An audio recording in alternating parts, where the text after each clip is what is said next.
Welcome to my channel. और आज हम पढ़ेंगे डलकमारा मेडिसिन। तो मैं आपको कुछ पॉइंट्स बताऊंगी जो आपको ड्रग पिक्चर लिखने के भी काम आएंगे। देन स्टार्ट करते हैं। तो कॉमन नेम इसका बिटर स्वीट होता है और ये प्लांट किंगडम को बिलोंग करती है। प्लांट किंगडम में भी कौन सी फैमिली? सोलेनेसियाई फैमिली से हम ये मेडिसिन बनाते हैं। प्रूवर डॉक्टर हेनीमैन सर थे। मियाज में ये सोरा एंड साइकोसिस कवर करती है। डायथेसिस स्क्रोफुलस डायथेसिस हमें देखने को मिलती है। देन इसका कॉन्स्टिट्यूशन देखते हैं तो adapted to person of phlegmatic scrofulous constitution restless irritable. Now phlegmatic word समझते हैं। प्लैग्मेटिक वर्ड का ये मतलब होता है ऐसे पर्सन्स जो ईजिली एक्साइट नहीं होते। कोई भी एक्साइटमेंट हो सकता है, बीइंग इमोशनल एक्साइटमेंट और फिज़िकल एक्साइटमेंट भी हो सकता है कि आप उनसे काम करने को कोई कह रहे हो तो बहुत देर में करेंगे, है ना, उठने में आनाकानी करेंगे। तो सिल्लर टाइप के कह सकते हो आप, सिल्लर टाइप के लोग होते हैं। स्क्रोफुलस में क्या होता है? ग्लैंडुलर इफेक्शन देखने को मिलता है, जैसे कि ग्लैंड्स में स्वेलिंग हो सकती है, इन्फ्लेमेशन हो सकती है। फिर रेस्टलेस होते हैं। रेस्टलेस का मतलब है कि एक जगह पे नहीं टिकते, इधर उधर करते रहते हैं। इरिटेबल, चिड़चिड़ापन देखने को मिलेगा। पेशेंट्स लिविंग और working in damp cold basement और अ मिल्क डेयरी। तो ये ऐसे पेशेंट्स के लिए होता है जो कि डैम्प एरिया में रह रहे होते हैं या फिर कोल बेसमेंट में रह रहे होते हैं। ठंडा बेसमेंट होता है जहाँ पर प्रॉपर सनलाइट नहीं पहुँच पाती है, या मिल्क डेयरी में रह रहे होते हैं। देन मेंटल जनरल्स में हमें देखने को मिलता है मेंटल कन्फ्यूजन। देन एक की पॉइंट ये है कि can not find the right word for anything. किसी भी चीज़ के लिए राइट वर्ड नहीं फाइंड कर पाते हैं। तो ये जनरली वाइवा का क्वेश्चन बनता है और बहुत सारे एग्जामिनर ये पूछते भी हैं, can not find the right word for anything किस मेडिसिन में देखने को मिलता है। तो इसको इम्पॉर्टेंट मार्क कर लीजिएगा। वैसे तो डलकमारा में अगर आप ड्रग पिक्चर लिखोगे या आपको एग्ज़ाम में कोई क्वेश्चन मतलब आपको जो एग्ज़ाम में क्वेश्चन आ सकता है जनरली, वो डलकमारा की स्किन पे आता है। तो आप जब मैं उधर पहुंचूंगी तो उसे ध्यान से पढ़िएगा। फिजिकल जनरल्स तो कैटरल रूमेटिज्म देखने को मिलता है और स्किन अफेक्शंस।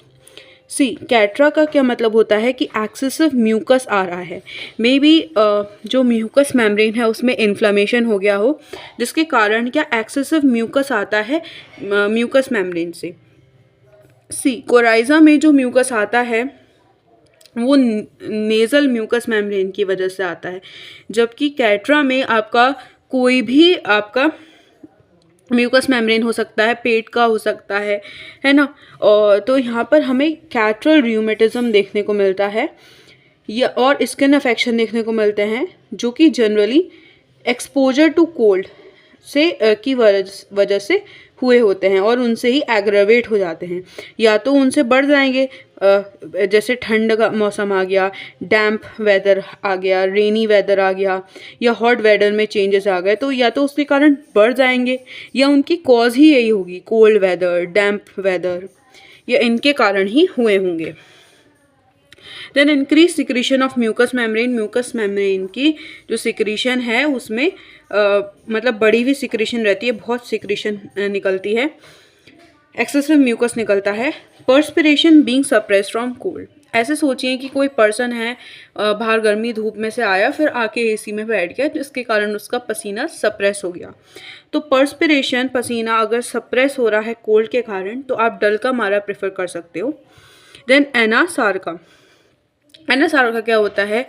कंडीशन होती है जहाँ पर आपका फेस, पेट या मतलब फेस, पेट आप कहो बिल्कुल मोटा मोटा रहता है, सूज जाता है, स्वोलन रहता है, तो वो एनासार्का की कंडीशन होती है।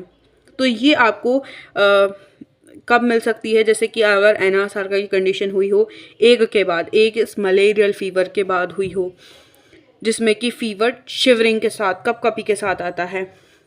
र्यूमेटिज्म के बाद अगर एनासार्का की दिक्कत हुई है, सूजन रहती है। स्कारलेट फीवर क्या होता है? जिसमें रेड रैशेस पड़ जाते हैं बॉडी पे, साथ में फीवर आता है। देन हमको ड्रॉप्सी की कंडीशन देखने को मिलती है। ड्रॉप्सी इज स्वेलिंग टाइप, मतलब एक्सेसिव स्वेलिंग रहती है इसमें, ठीक है।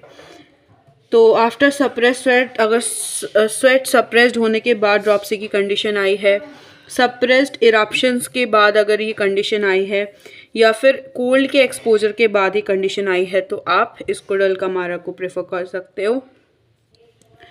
गैस्ट्रो इंटेस्टिनल सिस्टम में देखते हैं diarrhoea from taking cold in damp places. जैसे कि अगर कोई पर्सन डैम्प प्लेसेस में रहता है जहाँ सनलाइट पेनिट्रेट नहीं करती, तो उसके बाद उसको वो ठंड में ज़्यादा रह रहा है ना, उसको गर्मी नहीं मिल पा रही, तो उसके कारण अगर डायरिया हो गया है।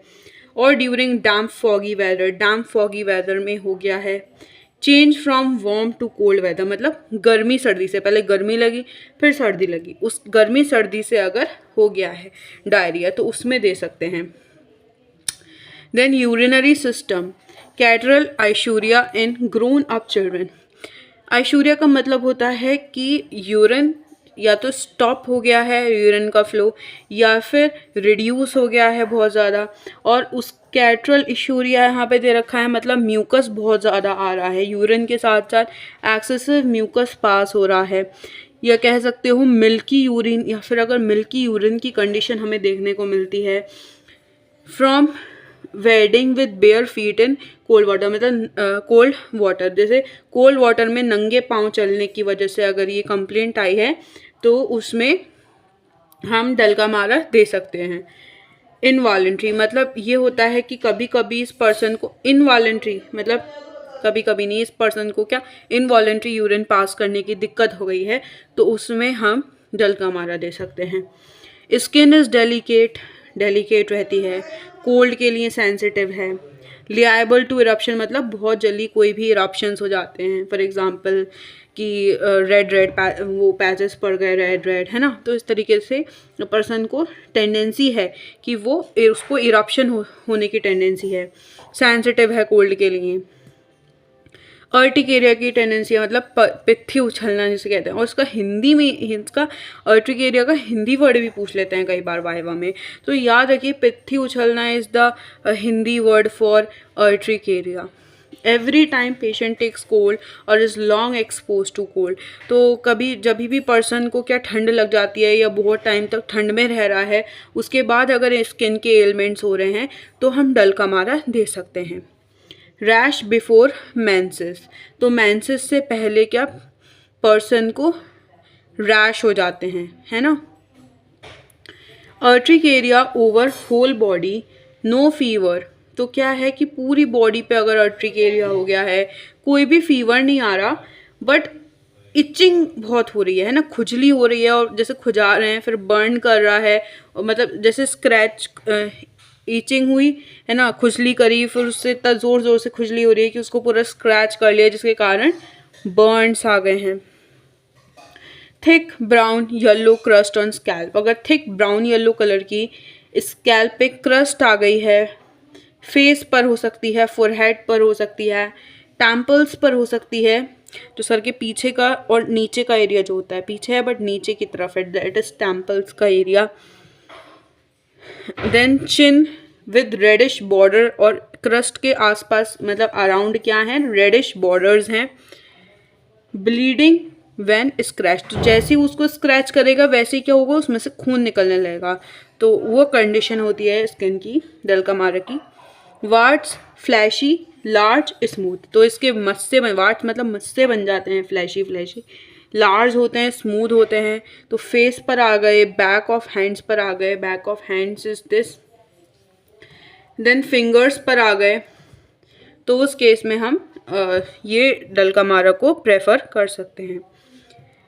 देन उसके बाद मॉडलिटीज़ देखते हैं, तो एग्रावेशन है कोल्ड इन जनरल से, है ना, मतलब जनरली इसको कोल्ड से हमने पूरी मेडिसिन में देख लिया कि पर्सन को कोल्ड से दिक्कत हो रही है, कोल्ड वेट वेदर से दिक्कत है, मेंस्ट्रुएशन सप्रेस हो जाते हैं, उसके बाद दिक्कत बढ़ जाती है, इरप्शन स्वेट, इन चीज़ों से क्या पर्सन को दिक्कत है, ये दिक्कत बढ़ जाती है। Then amelioration from moving about, तो मूव करने से क्या पेशेंट को आराम मिलता है। सो I hope you like the video. Don't forget to like, subscribe and share my channel. Thank you.